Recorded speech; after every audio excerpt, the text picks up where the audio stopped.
வணக்கம். நான் RM. Ram. Iran மீதான அமெரிக்கா மற்றும் இஸ்ரேல் போரின் முக்கியமான செய்தி தொகுப்பொன்றோடு மீண்டும் உங்களை சந்திக்கின்றேன். அமெரிக்கா மற்றும் ஈரான் தொடர்பான பதட்டம் மீண்டும் தீவிரமடைந்திருக்கிறது. குவைத் நோக்கி ஏவுகணைகள் சரமரியாக ஏவப்பட்டுக் கொண்டிருக்கின்றன. போர் நிறுத்தத்தின் எதிர்காலம் கேள்விக்குறியாகி இருக்கின்றது. மத்திய கிழக்கில் அமெரிக்கா மற்றும் ஈரான் இடையிலான பதட்டம் மீண்டும் அதிகரிக்க தொடங்கியிருக்கிறது.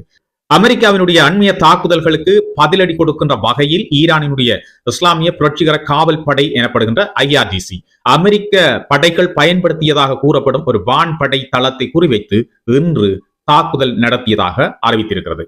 IRGC வெளியிட்ட அறிக்கையின்படி ஹோமோஸ்கான் மாகாணத்தின் சிரிக் தீவில் உள்ள ஒரு தொடர்பாடல் கோபுரத்தின் மீது அமெரிக்க தாக்குதல்கள் நடத்தியதாக குற்றஞ்சாட்டப்பட்டது. இதற்கு பதிலடியாக அந்த தாக்குதல்கள் நடத்தப்பட்டுள்ளதாக ஈரான் தெரிவித்திருக்கிறது.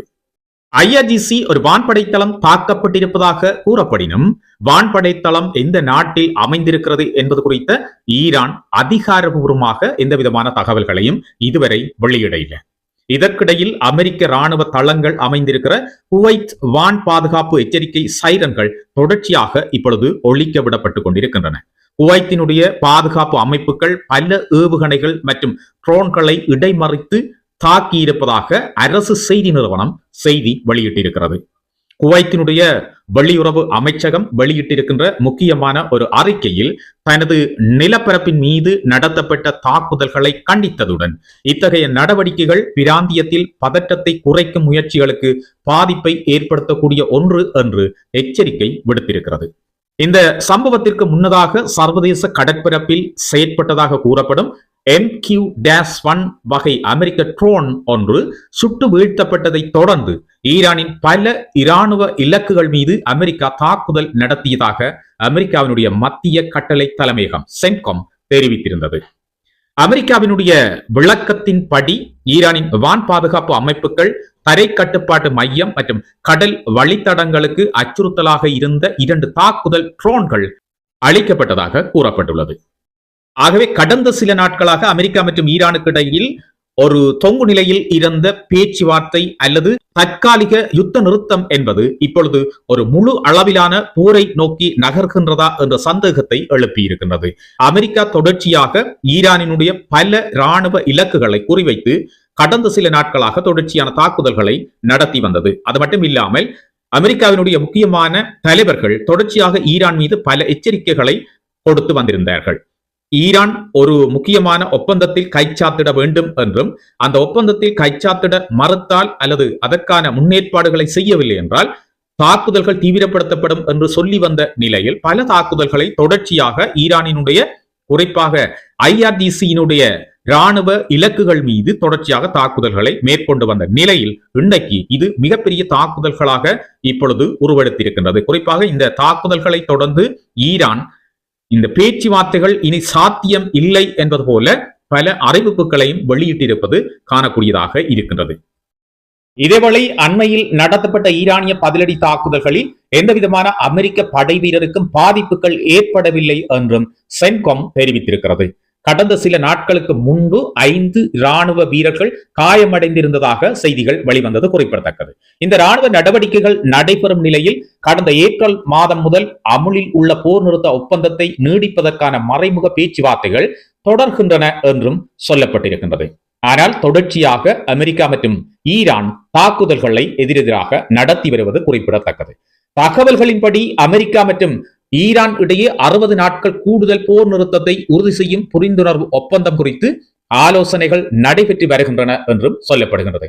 அந்த ஒப்பந்தத்தில் ஹோர்முஸ் நீரிணை வழியாக நடைபெறும் சர்வதேச கப்பல் போக்குவரத்துக்கு எந்த தடையும் இருக்கக்கூடாது என்பதுடன் கடல் கன்னிவெடிகளை அகற்றுதல் மற்றும் அணு ஆயுத திட்டங்கள் தொடர்பான உறுதிமொழிகளும் இடம்பெறலாம் என்று கூறப்பட்டிருக்கின்றது.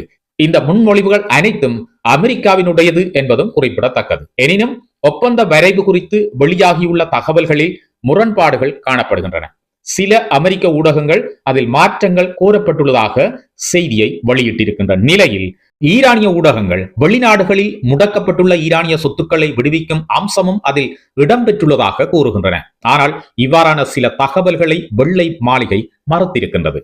இந்த நிலையில் ஈரானினுடைய வெளியுறவு அமைச்சகம் பேச்சுவார்த்தைகள் நம்பிக்கையின்மை சூழலில் நடைபெற்று வருவதாக தெரிவித்திருக்கிறது. தொடர்ந்து மாறும் அமெரிக்க நிலைப்பாடுகள் மற்றும் பிராந்தியத்தில் நடைபெறும் இராணுவ நடவடிக்கைகள் பேச்சுவார்த்தை முன்னேற்றத்தை பாதிக்கின்றன என்றும் ஈரானினால் குற்றம் சாட்டப்பட்டிருக்கின்றது.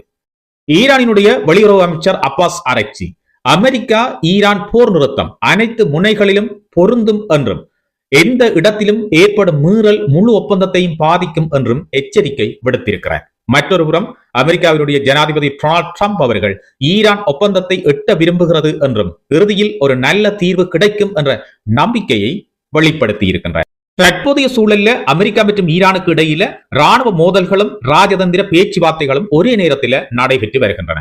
இதனால் போர் நிறுத்தம் நீடிக்குமா அல்லது பதட்டம் மேலும் அதிகரிக்குமா என்பது குறித்து சர்வதேச சமூகத்தினுடைய கவனம் மத்திய கிழக்கை நோக்கி இப்பொழுது திரும்பி இருக்கின்றது. தொடர்ச்சியாக ஒவ்வொரு நாளும் பல தாக்குதல்கள் நிகழ்த்தப்பட்டுக் கொண்டிருக்கின்றன. ஈரான் மீது பல தாக்குதல்கள் இன்று நடத்தப்பட்டதாக சொல்லப்படுகின்றது. அங்கிருந்து வருகின்ற தகவல்களின் படி ஏராளமான தாக்குதல்கள் தொடர்ச்சியாக அமெரிக்காவினால் நிகழ்த்தப்பட்டுக் கொண்டிருப்பதாகவும், அதே நேரம் ஈரானும் தொடர்ச்சியாக குவைத்தில் இருக்கின்ற அமெரிக்காவினுடைய நிலைகள் மீது தாக்குதல்களை நடத்தி வருகின்றது என்றும் சொல்லப்படுகின்றது. அண்மை நாட்களாக அமெரிக்கா மற்றும் ஈரானுக்கு இடையில தொடர்ச்சியாக இடம்பெற்று வரும் பரஸ்பர தாக்குதல்களின் காரணமாக அமெரிக்கா மற்றும் ஈரானுக்கு இடையில் நடைபெற்று வருகின்ற இந்த தற்காலிக போர் நிறுத்த நீடிப்பு பேச்சுவார்த்தைகள் கேள்விக்குறியில் இப்பொழுது வந்து நிற்குது. இந்த தாக்குதல்கள் இன்று பல இடங்களில் நிகழ்த்தப்பட்டிருக்கின்றது. சர்வதேச கடற்பகுதிக்கு மேற்பரப்பில் பறந்து கொண்டிருந்த ஒரு அமெரிக்க விமானப்படைக்கு சொந்தமான ஒரு முக்கியமான ட்ரோனை ஈரான் சுட்டு வீழ்த்தியதை தொடர்ந்துதான் இந்த தாக்குதல்கள் இடம்பெற தொடங்கி இருப்பதாக கூறப்பட்டாலும், அதற்கு முன்னரான காலத்திலும் அமெரிக்கா தொடர்ச்சியாக ஈரான் மீது தாக்குதல்களை நிகழ்த்தி வந்தது குறிப்பிடத்தக்கது. இந்த தாக்குதல்களுக்கு பதிலடி கொடுக்கப்படும் என்று ஈரான் தொடர்ச்சியாக கூறி வந்த நிலையில் இன்றைய தினம் பல தாக்குதல்கள் தொடர்ச்சியாக நிகழ்த்தப்பட்டுக் கொண்டிருக்கின்றது. இம்முறை இடம்பெறுகின்ற ஈரானினுடைய பதில் தாக்குதல்கள் அனைத்தும் குவைத் நாட்டில் இருக்கின்ற அமெரிக்காவினுடைய படித்தளங்கள் மீது நிகழ்த்தப்பட்டுக் கொண்டிருக்கின்றது குறிப்பிடத்தக்கது. இந்த தாக்குதல்கள் மிக தீவிரமாக இப்பொழுது இடம்பெற்று வருவதாக சொல்லப்படுகின்றது. ஈரான் மற்றும் அமெரிக்காவுக்கு இடையில அண்மை காலங்களாக நடந்து கொண்டிருக்கின்ற இந்த பரஸ்பர மோதல்கள் என்பது யுத்த நிறுத்தத்தை உடைத்துக் கொண்டு ஒரு மிகப்பெரிய ஃபுல் வார் எஸ்கலேஷனுக்கு செல்ல போகின்றதா என்ற கேள்வி இப்பொழுது எல்லோரிடத்திலும் எழத் தொடங்கி இருக்கின்றது.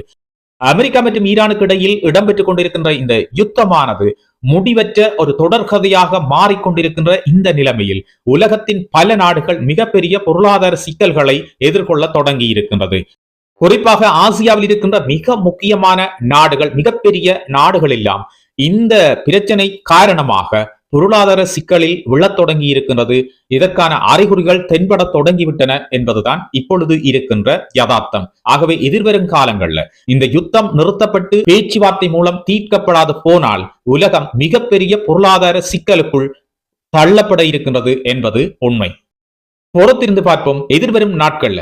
இப்பொழுது பரஸ்பரம் தாக்குதல்களை நடத்தி வருகின்ற அமெரிக்கா மற்றும் ஈரானுக்கு இடையில ஒரு யுத்த நிறுத்தம் ஏற்பட போகின்றதா, அல்லது ஈரான் குறிப்பிட்டிருக்கின்றதை போன்று இந்த யுத்த நிறுத்தம் என்றது இனி சாத்தியம் அற்றது, அமெரிக்கா தொடர்ச்சியாக தாக்குதல்களை நடத்தி வருவதால் இது சாத்தியமற்றதாக மாறிவிட்டது என்பதற்கான நிலைமைதான் வரப்போகின்றதா என்று பொறுத்திருந்து பார்ப்போம். ஈரான் போரில் அடுத்தடுத்து நடைபெற இருக்கின்ற அனைத்து விடயங்களையும் உங்களுக்காக நான் கொண்டு வர காத்திருக்கின்றேன். அதற்காக நீங்கள் செய்ய வேண்டியது உலக விவரம் சேனலை சப்ஸ்கிரைப் செய்து எம்மோடு இணைந்திருப்பதுதான்.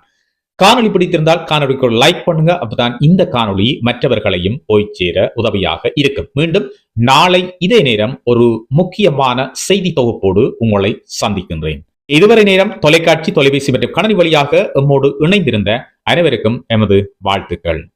வணக்கம்.